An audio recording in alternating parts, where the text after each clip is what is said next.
Assalamu alaikum. Welcome to another episode of All Things YMSC. My name is Muhsin Morris. This evening I am honored to be sitting with former lead singer, Mr. Wafiq Brink. Mr. Wafiq Brink has sung for many years with the choir, starting from Klokslag 8, Het Wachtende Meisie, all the way up until Liefde Baart Veel Wonder. Those are just two of very well-known Nederlands that Wafiq sang, and I'm very honored to be sitting with someone great this evening. How are you doing this evening, sir? I'm good, alhamdulillah. Fantastic, I'm good. fantastic. Mr. Brink, everybody knows you from your first year you sang Liedjie, was 2010. Yeah. Het Wachtende Meisie. But I want to sort of dig a bit deeper. I want to go more back, all right? Tell me, your first year with the choir, where did your journey begin? So, I obviously come from a family that was very involved in the team. So Rich history in the team, your family. Rich history in the team, yes. And my first year on stage was in 2004. Okay. Right? Which was way back. I think I just calculated it's about 20 years ago. Yeah.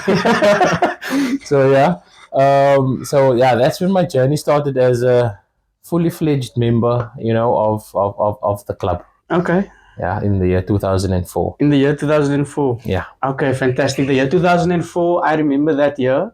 They had an orange blazers, white pantsers, we had like a floral tie. Yeah. Okay. 2004 first year on stage, time goes by, 2010, right? How did it come about that you sort of ended up singing Liedjie for the team? Because I mean, if you were 2004 with the choir, you were a Liedjie singer? Yeah, now, look at it's the story is actually not. I actually didn't tell a lot of people about this. Okay. So my journey as a lead singer actually started in 2008 and 2009, right? Okay. Where obviously when you're with the team and the team is practicing, you have recordings and things like that, and you play it. And then normally, when I used to listen to the recordings of our Nederlands Lied, I used to sing the part that the pak normally sings. Okay. And I don't know, something clicked inside me, and I started singing the voorlyn part. Okay. Of the then voorsinger, Mr. Salih Abrams. Yeah. Right? And I kind of thought to myself, like, hey, I can actually do this. It came as a shock. Yeah. And then obviously our president that time and coach Butaman, he got wind of it. Because obviously me and Ishmael, we used to operate together. Yeah, you used to very tight, Yeah, we used to operate together before we were married. Then Butaman got wind of it that I can actually sing. And then that's when I started, when he introduced me to Nederlands. And with you, I can remember, wait, I'm going to tell you this, right? Now I'm figuring out I can do the dryer. You know what I'm saying? I can do carrinkles and I can hold the note. And then Butaman sends me to your grandfather, to Muhsin Morris. And then I learned my very first lied with him. I will never forget. Hierlaas heb sy haar lied voorkry. Was my first lied I learned with your grandfather. Okay. Which is etched in my memory. It's vivid. I still sing the lines exactly the way he gave it to me. So, and then obviously with that, me learning my first lied with your grandfather and with Butaman, I got the opportunity, as any youngster would do, Aan. Okay, yes. Aan, weddings, and that time, our team used to do a lot of tafels. A lot of weddings and stuff. Weddings, tafels, birthdays, and that's how it started. And that's where I started being seen in the team as a potential lead singer for the team. Yeah. Okay, no, fantastic, because everybody knows Wafiq Brink 2010 Klokslag 8. but they don't know the sort of your history and everything that went behind it. And everybody thought I just popped up. You just popped out of nowhere. So, and that's why we're basically doing this, because your family's history runs rich and deep in I'm talking of Dry Docs time and District 6. That's how far back your lineage goes actually with the choir. Yeah, my grandmother's brothers actually. They were founder members of the team back then in the Dry Docs. And obviously when I started, when I became the lead singer of the team, there was the family was on a buzz. It was just like, there was a succession. You know what I'm saying? And some sort of representing the family. Because there's a very rich history, even within the family, of lead singers. Okay. And it was crazy times. Okay, coming back to sort of 2010, right? First liedjie, Klokslag, and it just takes off. Yeah. It just goes haywire.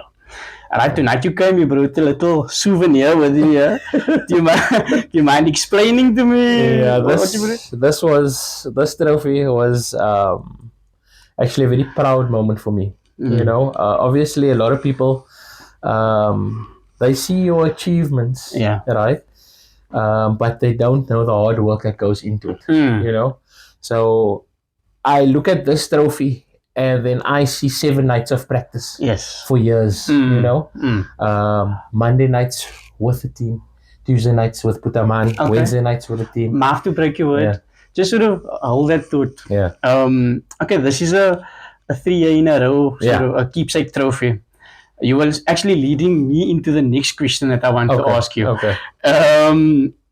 How did the previous coach, right, how did he sort of mold you into the voorsinger that everybody knows? Yeah, Putaman played a pivotal role in my career. Okay.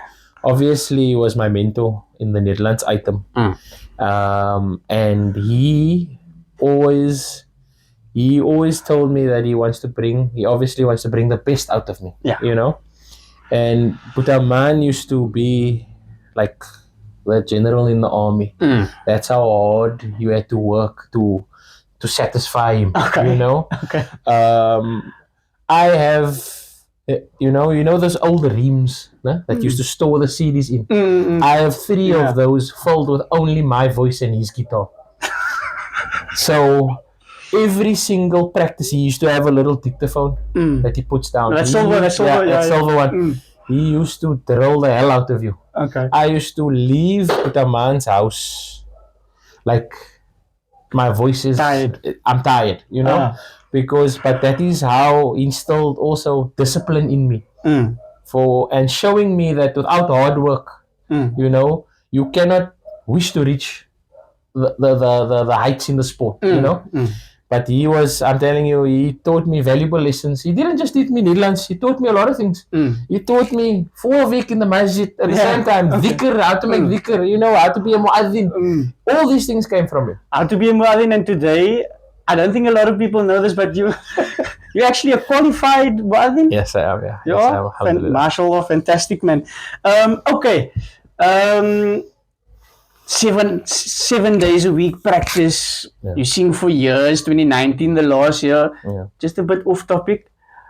What sort of made you realize that, okay, I'm done now?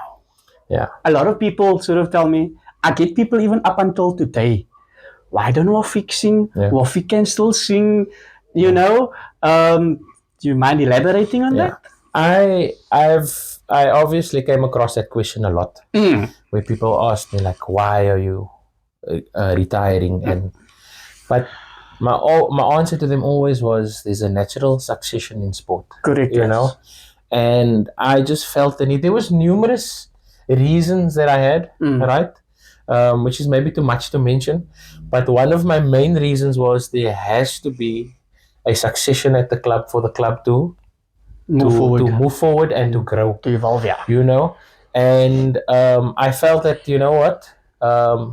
this is the end of my era, and I'm still gonna be here, but we should move forward, and as we can see, the proof was in the pudding. You know what I'm saying? Correct. So the team is looking forward and up. Okay.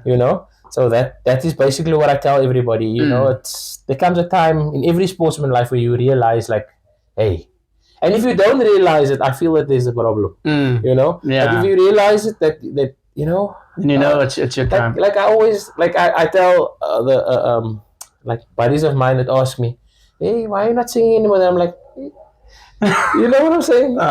You can't be messy all the time. The season messy all the time. Exactly. Yes. Now look, Wafiq, from my side and also from the supporters side, right? Yeah. You served the club to your fullest potential, and I want to, in my own capacity, I want to say shukran for your service. On behalf of Young Men Sporting Club, you really held up the name and the badge very, very high. You did an exceptional job over these years.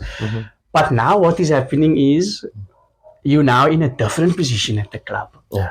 And also sort of reflecting on last season. I don't know if our supporters know, but you're more of a sort of an advisor for the Netherlands. You're more of the sort of a liedjie singer coach.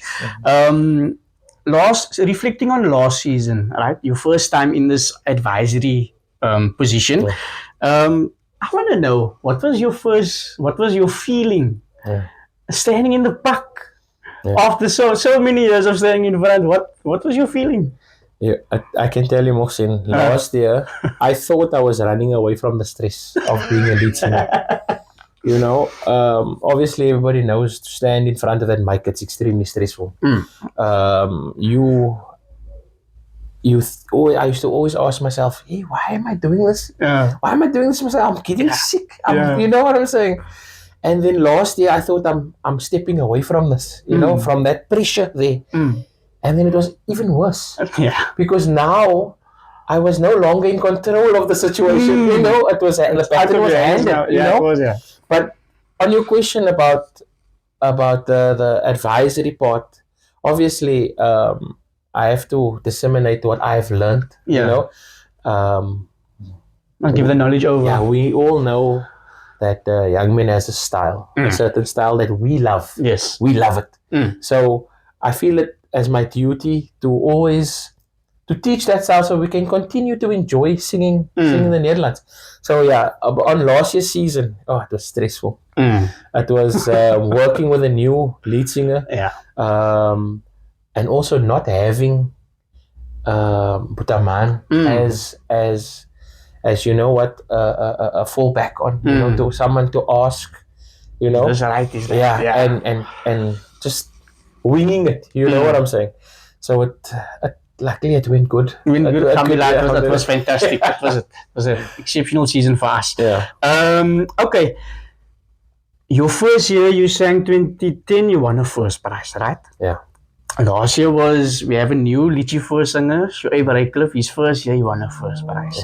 Tell me, what are your thoughts on our current first singer, and then what are your thoughts on the pack itself and how we produce? What do you think? My thoughts on the current lead singer is that I enjoy listening to him. Right? He's an extremely talented guy. He's down to earth. He's a good team player. First of all, he proved to us that he's a good team player. You know, and that is a very good sign. And we love that at the club, obviously. You know, because obviously with us, we come from not a tradition, but a culture of our lead singers are part of our club. Yes, they're not on the outside. Exactly. It's like if it's might be a terrible example, but if it's a group song time, you're not alone. You must come. You must come sing group song. You must work just as hard as the next guy. Exactly. And he shows us that. So I'm really impressed with him, and he's definitely has a bright future. But only if he stays with us. No, that's brilliant, Wafiq. And I think with your guidance, with Shoaib's guidance as well, I think he can become something better than you. You never know. No, definitely. Looking at it, that is something we as a club we would want. We'd obviously definitely sort of produce top class Nederlands singers. Bags of first prize. Bags of first prize, that's correct, yes. Okay. Advisory role. What is your sort of your philosophy when sort of teaching him and also teaching the choir, because you have a lot of input, and not only just the Netherlands. Sometimes the comic, you help with the stimmer and those type of things. But I want to know sort of what is your philosophy when sitting down with a lead singer, explaining him how to sing this line, that line. What is your philosophy behind that? I have a very simple philosophy, a very simple method, and something that I always ran with. My advice always to the lead singer is to keep it simple. Simple, okay. Simple is effective. Because I feel that when you try and over-engineer things, you lose beauty. Yeah. You know? And that I was taught. That if we over-engineer, you sometimes lose the plot. Yeah. So that is my main advice, that I sit down with a lead singer. Okay. There was a couple, that I sat down with, and that was always my first point to them. Okay. Do your job and keep it simple, right? And then if you feel as time goes on you becoming comfortable, we can explore. Yeah.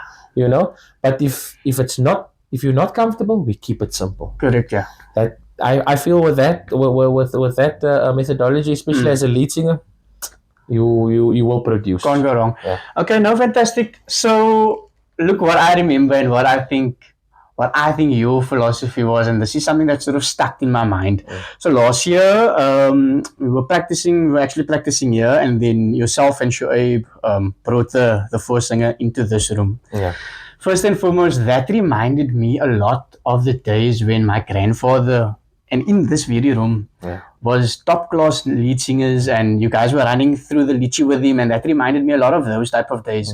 But there was something that sort of sticked out to me, what you told him. You told him, make the lychee your own. Don't try to sound like me. Don't try to sound like anybody else who sang the lychee before. And that is something that sort of stuck with me. Yeah. And that's where I sort of admire you, and that's a good thing, because I mean, he's a new lead singer. He should do his own thing. He should sound like himself. 100%.